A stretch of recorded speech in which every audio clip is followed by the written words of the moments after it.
तो दोस्तों, जैसा कि आप जानते हैं, बिहार में जमीन सर्वे का काम चल रहा है और इसी सर्वे के बीच में एक बहुत ही महत्वपूर्ण प्रश्न जो है वो हम सभी के सामने आ रहा है कि बहुत ऐसे रैयत है जिन्होंने अभी तक अपना प्रपत्र भर करके जमा नहीं दिया है और सरकार जो है वो तारीख पर तारीख दिए जा रही है। एक समय ऐसा आएगा जब सर्वे का तारीख मिलना बंद हो जाएगा और बहुत ऐसे रैयत है जिनका प्रपत्र जो है वो फिर भी जमा नहीं होगा।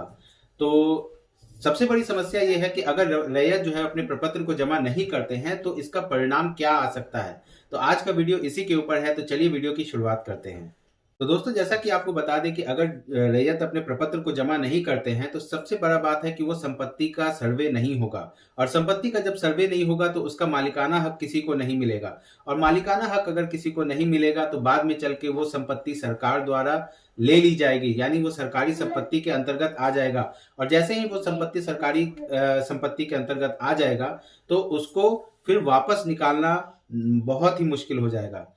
तो अगर प्रपत्र जमा नहीं होता है तो सीधे सीधे वो संपत्ति जो है वो सरकारी संपत्ति हो जाएगी और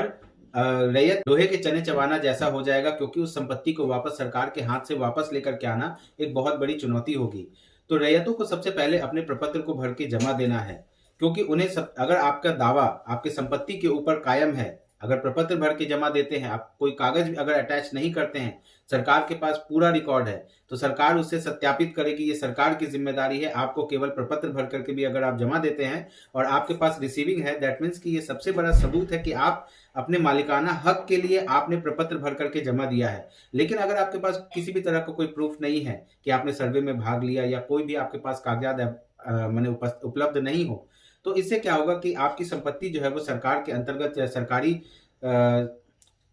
वो संपत्ति जो है वो सरकार जो है अपने अंतर्गत ले लेगी और आपका मालिकाना हक जो है वो छीन सकता है। हो सकता है आप कागज के बगैर आप जमीन की जुताई कर सकते हैं, आपके कब्जे में रहे, लेकिन एक समय आने पर वो बेनामी संपत्ति के अधिकार माने अंतर्गत आते हुए सरकार जो है उस जमीन पर कब्जा भी कर सकती है। तो इससे बेहतर है कि आप अगर स्वघोषणा पत्र भी जमा भर करके देते हैं तो सरकार के पास सारी डेटा जो है वो उपलब्ध है। जहां तक जो डेटा उपलब्ध है उससे सरकार के पास जो उपलब्ध कागजात है उससे सत्यापित करेगी और फिर आपको मालिकाना हक जो है वो दे दिया जाएगा और उसके साथ साथ जो भी कागज आपको जरूरी है वो नेट पर अवेलेबल है, उसको आप अटैच करके दे सकते हैं। तो सरकार जो है वो चाहती है कि सर्वे का काम जो है वो जितने जल्द से जल्द जो है वो समाप्त कर लिया जाए। इसके लिए सरकार जो है भरसक हर तरह के प्रयास कर रहे हैं, क्योंकि उनका एक ही मानना है कि अगर सर्वे हो जाएगा, जितने भी किसान हैं उनको उनका अधिकार मिल जाएगा, उनकी संपत्ति का एक मूल्यांकन हो जाएगा, उनको